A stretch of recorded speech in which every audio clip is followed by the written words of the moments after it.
When I first came to the Ahihi Kinaʻu Natural Area Reserve, I started meeting a lot of visitors who didn't know where they were and didn't know what a natural area reserve is.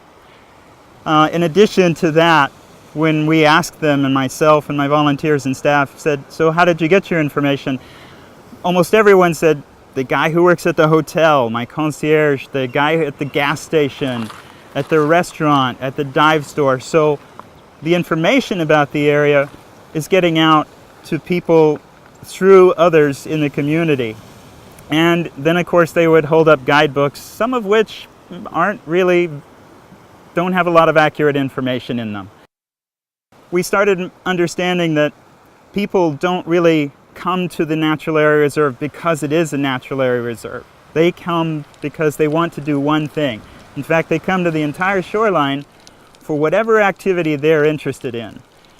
It made us realize that we really have to reach outside our borders and work with our partners to share the information with the public in a way that's accurate and coming from the source of the folks taking care of the land, so that they have a complete picture and they're prepared before they come. And that's our big challenge, because the moku, this moku of Maui, this is Honua'ula. We estimate in the reserve alone we get about 1,200 people each day. About 300 people will enter the water right behind us, and at this other little cove, another 200 people each day. About 500 people come into Ahihi Bay each day.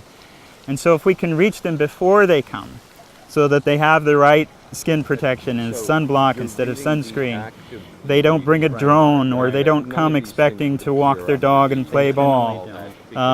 They come to enjoy the Natural Area Reserve, or swim or surf, which are recreational things, but it's about seeing this environment and understanding why this piece of Hawaii is special. So to do that, we realized we had to make a map that people could hold in their hands, they could share with each other. McKenna State Park behind us, behind me, is one small portion. And one other piece of trying to share this map with everyone is when they hear that they can't fish here in the reserve, or they can't bring their dog here, or fly their drone here, people get upset.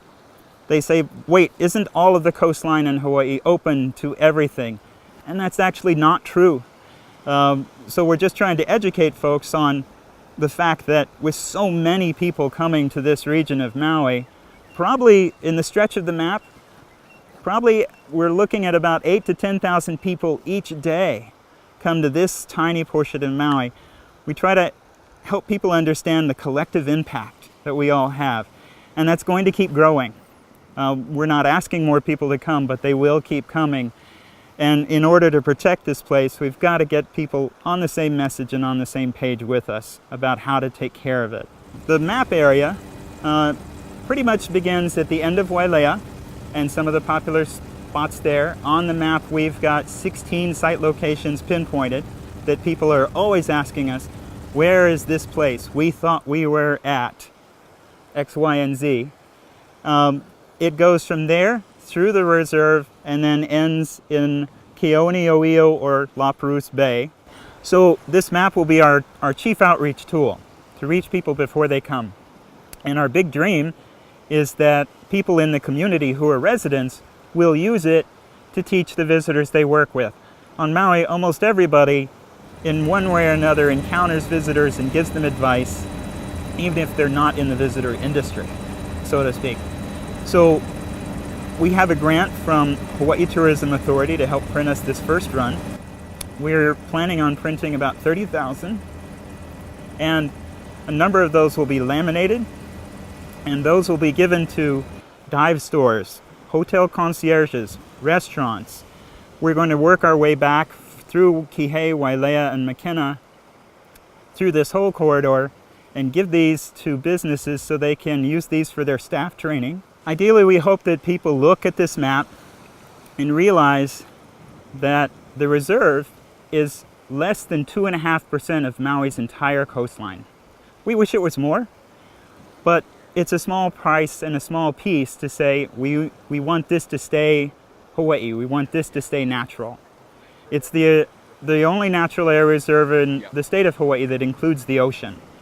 And so it's important to protect that, but for people to understand how they can come and see it. Many signs in the reserve, many old signs, tell you what portions are closed. And what people don't realize is that 1 mile, 1/3 of the reserve, has always been open. From the reserve entrance behind me to this portion, all of Ahihi Bay has always been open. It's the most diverse reef in the entire reserve. People have favorite spots that they visited long ago, and those have been ruined by too many people going there. That's why portions of the reserve are closed now, to let those recover. But this reserve piece has always been open. I should tell you that this took some effort to collect all of the opinions from, and we should thank that the folks from the Na'alahele Trail crew reviewed it, the folks from DLNR's Law Enforcement Division reviewed it, state parks, Maui County Parks, National Oceanic and Atmospheric Administration, our own advisory group, our Citizens Advisory Group for the reserve reviewed it, including some kupuna.